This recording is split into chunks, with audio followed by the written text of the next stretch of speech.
ಬಂಗಾರದ ದರ ಇಳಿಕೆ ಕಾರಣ ಏನು? ಮತ್ತಷ್ಟು ಕಡಿಮೆ ಆಗಲಿದೆಯೇ ಚಿನ್ನ?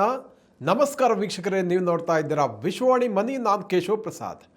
ವೀಕ್ಷಕರೇ, ಬಂಗಾರ ದರ 2026ರ ಜನವರಿ ಜೂನ್ ಅವಧಿಯಲ್ಲಿ ಎಷ್ಟು ಇಳಿಕೆ ಆಗಿದೆ? ಚಿನ್ನ ದರ ಇಳಿಕೆ ಕಾರಣ ಏನು? ಅಮೆರಿಕದಲ್ಲಿ ಬಡ್ಡಿದರ ಏರಿಕೆ ಆದರೆ ಬಂಗಾರ ದರ ಇಳಿಯುವುದು ಯಾಕೆ? ಬಂಗಾರ ದರ ಮತ್ತಷ್ಟು ಇಳಿಕೆ ಆಗಲಿದೆಯಾ? ಈ ಎಲ್ಲ ವಿಚಾರಗಳನ್ನು ತಿಳಿಯೋಣ. ಬಂಗಾರ ದರ ಎಷ್ಟು ಇಳಿಕೆ ಆಗಿದೆ ಅನ್ನೋದನ್ನು ನೋಡೋಣ. ವರ್ಷದ ಆರಂಭದಲ್ಲಿ ಭಾರೀ ಏರಿಕೆ ಕಂಡಿದ್ದ ಚಿನ್ನ ದರ ಜೂನ್ ತಿಂಗಳಲ್ಲಿ ಗಣನೀಯವಾಗಿ ಇಳಿಕೆ ದಾಖಲಿಸಿದೆ.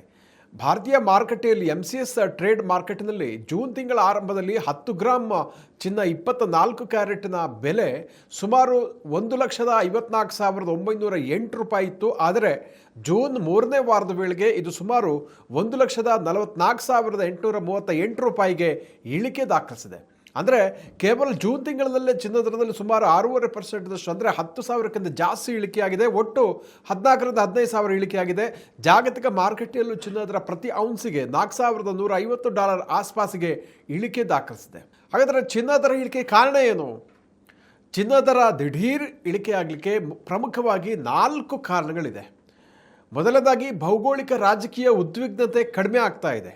Easing geopolitical tension. ಪಶ್ಚಿಮ ಏಷ್ಯಾದಲ್ಲಿ ಮುಖ್ಯವಾಗಿ ಅಮೆರಿಕ ಮತ್ತು ಇರಾನ್ ನಡುವೆ ಇದ್ದ ಯುದ್ಧದ ಭೀತಿ ಮತ್ತು ಸ್ಟೇಟ್ ಆಫ್ ಹಾರ್ಮುಜ್ ಬಂದ್ ಆಗುವ ಆತಂಕಗಳು ಶಾಂತಿ ಮಾತುಕತೆಗಳ ಪ್ರಗತಿಯಿಂದಾಗಿ ಸದ್ಯಕ್ಕೆ ತಣ್ಣಗಾಗ್ತಾ ಇದೆ. ಮಾರುಕಟ್ಟೆಯಲ್ಲಿನ ಈ ಭಯದ ವಾತಾವರಣ ಕಡಿಮೆಯಾದಂತೆ ಸುರಕ್ಷಿತ ಹೂಡಿಕೆಯಾಗಿ ಚಿನ್ನದ ಮೇಲಿದ್ದ ಬೇಡಿಕೆ ಕಡಿಮೆ ಆಗ್ತಾ ಇದೆ. ಇದು ಮೊದಲ ಕಾರಣ ಆಗಿದೆ. ಅಮೆರಿಕದ ಡಾಲರ್ ಬಲ ಆಗ್ತಾ ಇರೋದು ಎರಡನೇ ಕಾರಣ. ಜಾಗತಿಕ ಚಿನ್ನದ ದರವನ್ನು ಡಾಲರ್ನಲ್ಲಿ ನಿರ್ಧಾರ ಮಾಡಲಾಗ್ತಾ ಇದೆ. ಡಾಲರ್ ಮೌಲ್ಯವು ಕಳೆದ 13 ತಿಂಗಳ ಗರಿಷ್ಠ ಮಟ್ಟಕ್ಕೆ ಏರಿಕೆ ಆಗಿರೋದ್ರಿಂದ ಇತರ ಕರೆನ್ಸಿಗಳನ್ನು ಬಳಸುವ ದೇಶಗಳಿಗೆ ಚಿನ್ನದ ಖರೀದಿ ದುಬಾರಿ ಆಗ್ತಾ ಇದೆ. ಇದರಿಂದಾಗಿ ಬೇಡಿಕೆ ಕುಸಿತು ಬೆಲೆ ಇಳಿಕೆ ಆಗ್ತಾ ಇದೆ. ಅಮೆರಿಕ ಫೆಡರಲ್ ರಿಸರ್ವ್ನ ಕಠಿಣ ನಿಲುವು ಅಂದರೆ ಅಮೆರಿಕದ ಕೇಂದ್ರೀಯ ಬ್ಯಾಂಕ್, ಅಲ್ಲಿನ ಫೆಡರಲ್ ರಿಸರ್ವ್ ಏನು ಮಾಡ್ತಾ ಇದೆ, ಹಣದುಬ್ಬರ ನಿಯಂತ್ರಿಸಲಿಕ್ಕೆ ಬಡ್ಡಿ ದರವನ್ನು ಮತ್ತಷ್ಟು ಏರಿಸುವ ಮುನ್ಸೂಚನೆ ನೀಡಿದೆ. ಸೊ ಇದು ಒಂದು ಕಾರಣ ಆಗಿದೆ. ಯಾಕಂದರೆ ಅಲ್ಲಿ ಅಮೆರಿಕದ ಬಾಂಡ್ ದರ ಜಾಸ್ತಿ ಆದಾಗ, ಡಾಲರ್ ಬೆಲೆ ಜಾಸ್ತಿ ಆದಾಗ ಹೂಡಿಕೆದಾರರು ಅಲ್ಲಿ ಚಿನ್ನದಿಂದ ಹೂಡಿಕೆ ವಿಡ್ರಾ ಮಾಡಿ ಅಲ್ಲಿ ಇನ್ವೆಸ್ಟ್ ಮಾಡ್ತಾ ಇದ್ದಾರೆ. ಹಾಗಾಗಿ ಚಿನ್ನಕ್ಕೆ ಬೇಡಿಕೆ ಕಡಿಮೆ ಆಗುತ್ತೆ, ದರ ಇಳಿಕೆ ಆಗುತ್ತೆ.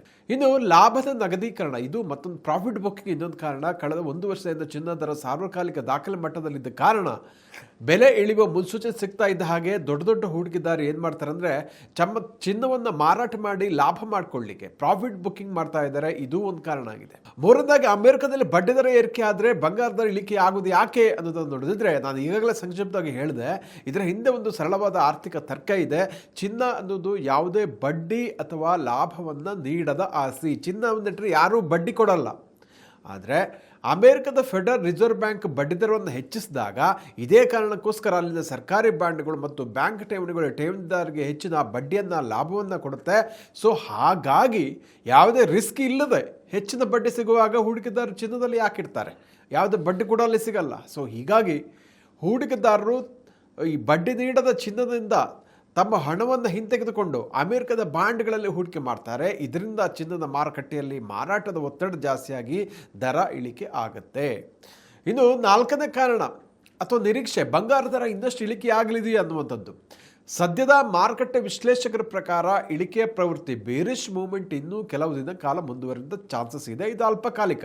ಮುಂಬರುವ ದಿನಗಳಲ್ಲಿ ಬೆಲೆ ಎಲ್ಲೂ ನಿಲ್ಲುತ್ತೆ ಅನ್ನುವಂಥದ್ದು ಈ 2 ವಿಷಯಗಳ ಮೇಲೆ ನಿರ್ಧಾರ ಆಗುತ್ತೆ. ಮುಖ್ಯವಾಗಿ ಅಮೆರಿಕದ ಮುಂದಿನ ನಿರ್ಧಾರ ಏನಾಗುತ್ತೆ ಅನ್ನುವಂಥ. ಸೆಪ್ಟೆಂಬರ್ ತಿಂಗಳಿನಲ್ಲಿ ಅಮೆರಿಕ ಬಡ್ಡಿ ದರವನ್ನು ನಿಜವಾಗಿಯೂ ಏರಿಕೆ ಮಾಡಿದರೆ ಚಿನ್ನ ದರ ಒಂದಷ್ಟು ಇಳಿಕೆ ಆಗ್ಬೋದು. ಒಂದು ವೇಳೆ ಹಣದುಬ್ಬರ ನಿಯಂತ್ರಣಕ್ಕೆ ಬಂದು ಬಡ್ಡಿ ದರ ಏರಿಕೆ ಆಗದೆ ಹೋದರೆ ಚಿನ್ನ ದರ ಮತ್ತೆ ಚೇತರಿಸ್ಕೊಳ್ಬೋದು, ಮತ್ತೆ ಏರಿಕೆ ಆಗೋ ಚಾನ್ಸ್ ಕೂಡ ಇರುತ್ತೆ. ಸೊ ಹಾಗೆ ಅಮೆರಿಕ ಏನು ನಿರ್ಧಾರ ತಗೊಳುತ್ತೆ ಅದ್ರ ಮೇಲೆ ಡಿಪೆಂಡ್. ಇನ್ನು ಯುದ್ಧ ಮತ್ತು ಶಾಂತಿ ಮಾತುಕತೆ, ಇರಾನ್ ಮತ್ತು ಅಮೆರಿಕ ನಡುವಿನ ಶಾಂತಿ ಮಾತುಗಳದ್ದು ಯಶಸ್ವಿ ಆದರೆ, ಅಂತಿಮ ಡೀಲ್ ಆದರೆ ಚಿನ್ನದ ದರ ಸ್ಥಿರವಾಗಿ ಇರಲಿದೆ. ಆದರೆ ಮಾತುಕತೆ ಮುರಿದು ಮತ್ತೇನಾದರೂ ಟೆನ್ಷನ್ ಕ್ರಿಯೇಟ್ ಆದರೆ, ವಾರ್ ಮತ್ತೆ ಶುರುವಾದರೆ ಚಿನ್ನದ ದರ ತಕ್ಷಣವೇ ಮತ್ತೆ ರಾಕೆಟ್ ವೇಗದಲ್ಲಿ ಏರಿಕೆ ಆಗೋ ಚಾನ್ಸು ಇದೆ. ಸೊ ಹೀಗಾಗಿ ದೀರ್ಘಾವಧಿ ಹೂಡಿಕೆದಾರರಿಗೆ ಈ ಸಣ್ಣ ಪ್ರಮಾಣ ಕುಸಿತವು ಚಿನ್ನವನ್ನು ಖರೀದಿಸಲಿಕ್ಕೆ ಒಂದು ಉತ್ತಮ ಅವಕಾಶ ಅಂತ ಮಾರುಕಟ್ಟೆ ತಜ್ಞರು ಹೇಳ್ತಾರೆ. ಅದು ಖಂಡಿತವಾಗಿ ಕೂಡ ಬಂಗಾರದ ದರ ಇಳಿತಾ ಇರುವಾಗ, ಮಾರ್ಕೆಟ್ ಕರೆಕ್ಷನ್ ಆಗ್ತಾ ಇದ್ದಾಗ ಲಾಂಗ್ ಟರ್ಮ್ಗೆ ಹೂಡಿಕೆಗೆ ಇದೊಂದು ಉತ್ತಮ ಅವಕಾಶ ಅಂತ ಆರ್ಥಿಕ ತಜ್ಞರು ಪರಿಗಣಿಸ್ತಾರೆ. ಹಣಕಾಸು ಜಗತ್ತಲ್ಲಿ ಬೈ ದ ಡಿಪ್, ಬೆಲೆ ಕುಸಿದಾಗ ಖರೀದಿಸಿ ಎಂಬ ಜನಪ್ರಿಯವಾದಂತಹ ನಿಯಮವಿದೆ. ಚಿನ್ನದ ವಿಷಯಲ್ಲೂ ಕೂಡ ಇದು ಅಪ್ಲೈ ಆಗುತ್ತೆ. ಇದು ಕಡಿಮೆ ವೆಚ್ಚದಲ್ಲಿ ಹೆಚ್ಚಿನ ಆಸ್ತಿ, ಲೋವರ್ ಅವರೇಜ್ ಕಾಸ್ಟ್. ಚಿನ್ನದ ದರವು ಸಾರ್ವಕಾಲಿಕ ಗರಿಷ್ಠ ಮಟ್ಟದಲ್ಲಿದ್ದಾಗ, ಆಲ್ ಟೈಮ್ ಹೈಯಲ್ಲಿದ್ದಾಗ ಖರೀದಿ ಮಾಡೋದಕ್ಕಿಂತ ಬೆಲೆ ಕುಸಿದಾಗ ಖರೀದಿ ಮಾಡಿದರೆ ಅಷ್ಟೇ ಹಣಕ್ಕೆ ಹೆಚ್ಚಿನ ಕ್ವಾಂಟಿಟಿ, ಹೆಚ್ಚಿನ ಪ್ರಮಾಣದ ಚಿನ್ನ ನಿಮ್ಮದಾಗತ್ತೆ.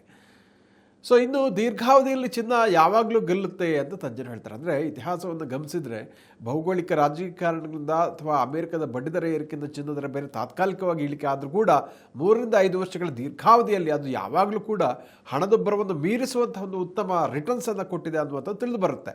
ನಿಮ್ಮ ಒಟ್ಟು ಹೂಡಿಕೆ ಬಂಡವಾಳದಲ್ಲಿ ಹಾಗಿದ್ರೆ ಎಷ್ಟಿರಬೇಕು ಅನ್ನೋಂಥ ಪ್ರಶ್ನೆ. ಚಿನ್ನದ ಪಾಲು 10ರಿಂದ 15% ಮಾತ್ರ ಇರಲಿ, ಇಡೀ ಹಣವನ್ನು ಇನ್ವೆಸ್ಟ್ ಮಾಡಬೇಡ ಅಂತ ಹೇಳ್ತಾರೆ. ಉಳಿದ ಹಣವನ್ನು ಶೇರ್ ಮಾರುಕಟ್ಟೆ, ಮ್ಯೂಚುವಲ್ ಫಂಡ್ ಅಥವಾ ಸ್ಥಿರ FDಗಳಲ್ಲಿ ಹಂಚಿಕೆ ಮಾಡಿ ಅಂತ ಹೇಳ್ತಾರೆ.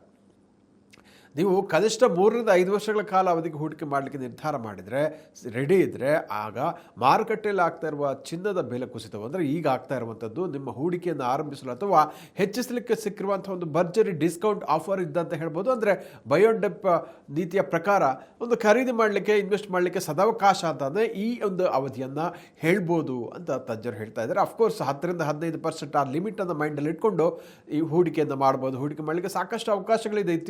ನೀವು ಫಿಸಿಕಲಿ ಗೋಲ್ಡ್ ಖರೀದಿ ಮಾಡಲೇಬೇಕು ಅಂತ ಇಲ್ಲ, ಒಡವೆ ಖರೀದಿ ಮಾಡಲೇಬೇಕು ಅಂತ ಇಲ್ಲ. ನೀವು ETF ಅಲ್ಲಿ, ಗೋಲ್ಡ್ ETF ಅಲ್ಲಿ, ಗೋಲ್ಡ್ ಮ್ಯೂಚುವಲ್ ಫಂಡಲ್ಲೂ ಕೂಡ ಇನ್ವೆಸ್ಟ್ ಮಾಡುವ ಮೂಲಕ ಈ ಒಂದು ಇದರ ಪ್ರಯೋಜನವನ್ನು ಪಡೆಯಲಿಕ್ಕೆ ಅನುಕೂಲ ಆಗುತ್ತೆ. ವೀಕ್ಷಕರ, ಇಂತಹ ಮತ್ತಷ್ಟು ಉಪಯುಕ್ತ ವಿಡಿಯೋಗಳಿಗೆ ವಿಶ್ವವಾಣಿ ಮನಿ ಯೂಟ್ಯೂಬ್ ಚಾನಲನ್ನು ವೀಕ್ಷಿಸಿ ಮತ್ತು ಸಬ್ಸ್ಕ್ರೈಬ್ ಮಾಡಿ.